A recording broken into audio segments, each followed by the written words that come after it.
Le petit chaperon rouge. Il était une fois, au milieu d'une forêt épaisse, une petite maison où habitait une jolie petite fille nommée Petit Chaperon Rouge. Un jour ensoleillé, sa maman l'appela dans la cuisine de leur petite maison. « Mère Grand est malade, dit-elle. Apporte-lui ce panier de gâteaux, mais sois très prudente. Reste sur le chemin à travers la forêt et ne t'arrête pas. Si tu marches rapidement, il ne t'arrivera aucun mal. »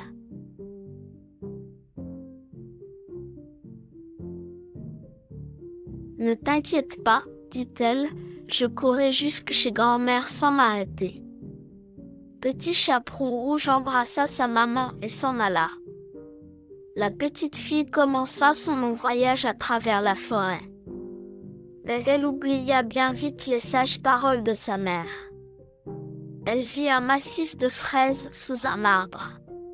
« Quelles jolies fraises !»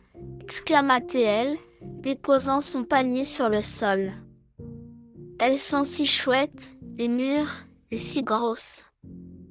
Délicieux.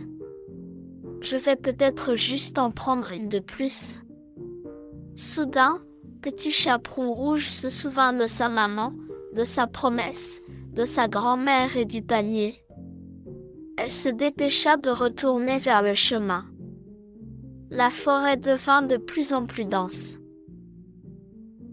Un papillon jaune vola vers elle à travers les arbres. « Oh, comme il est beau !» exclama-t-elle, et elle suivit le papillon à travers les arbres. « Je t'attraperai. » Puis, elle vit quelques grandes marguerites dans l'herbe. « Oh, comme elles sont belles !» exclama-t-elle, « grand-mère va les adorer. » Et elle cueillit une grande botte de fleurs. Au même instant, 2 yeux menaçants la regardaient de derrière un arbre.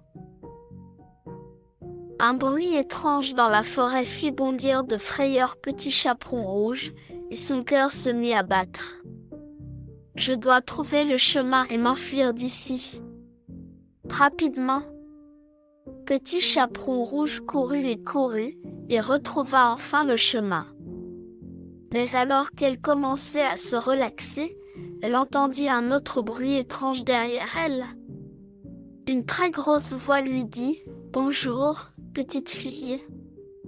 Pourquoi marches-tu dans la forêt toute seule? Où vas-tu? »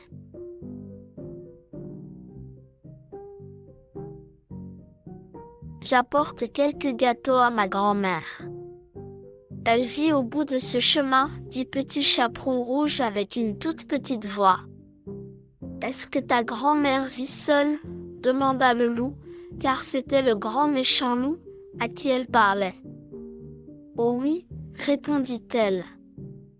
Et elle n'ouvre jamais la porte aux étrangers. »« Tu as une grand-mère très maligne, répondit le loup. »« Bien, c'était très chouette de te parler.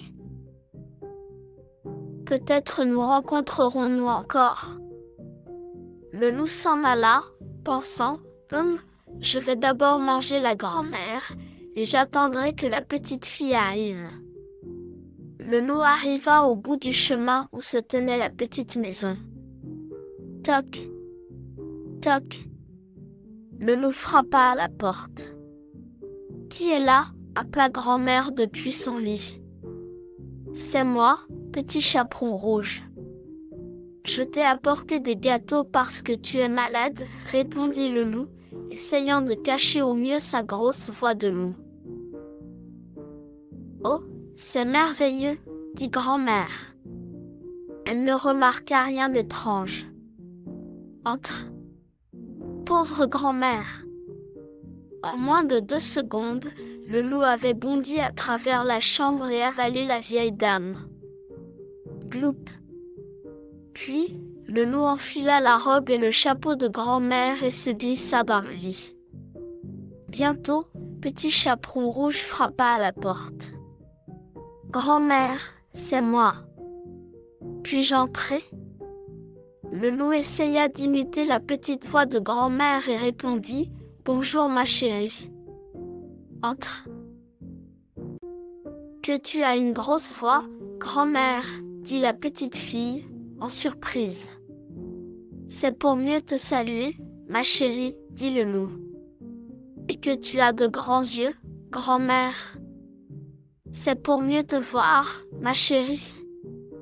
Et que tu as de grandes mains, exclama Petit Chaperon Rouge, s'approchant du lit. C'est pour mieux t'embrasser, ma chérie, dit le loup. Et que tu as une grande bouche, murmura la petite fille d'une voix faible. C'est pour mieux te manger, grogna le loup, et il sauta hors du lit et l'avala à son tour. Puis, l'estomac plein, il s'endormit.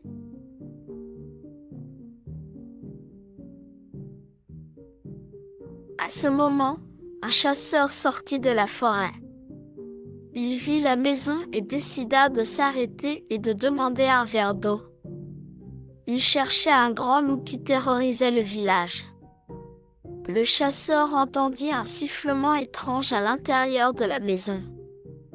Il regarda à travers la fenêtre et vit le grand loup, ronflant sur le lit de grand-mère. Le loup. Il ne m'échappera pas cette fois, cria le chasseur. Le chasseur ouvrit l'estomac du loup et, à sa surprise, sortirent grand-mère et Petit Chaperon Rouge, saines et sauves.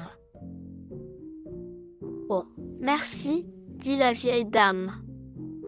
Rentrez à la maison, assure. Maintenant, dit le chasseur à Petit Chaperon Rouge. Le grand méchant loup est mort, il n'y a plus aucun danger sur le chemin. La maman de Petit Chaperon Rouge arriva à la maison de grand-mère alors que le soleil se couchait. Elle s'était beaucoup inquiétée lorsque sa fille n'était pas rentrée à la maison. Quand elle vit Petit Chaperon Rouge, elle explosa en larmes de joie. « Oh, tu es sauve !» Après avoir remercié le chasseur à nouveau, Petit Chaperon Rouge et sa mère rentrèrent à la maison à travers la forêt. Alors qu'elle marchait rapidement sous les arbres, la petite fille dit à sa mère, « Nous devons toujours rester sur le chemin et ne jamais s'arrêter. Si nous faisons ça, nous resterons sauves. »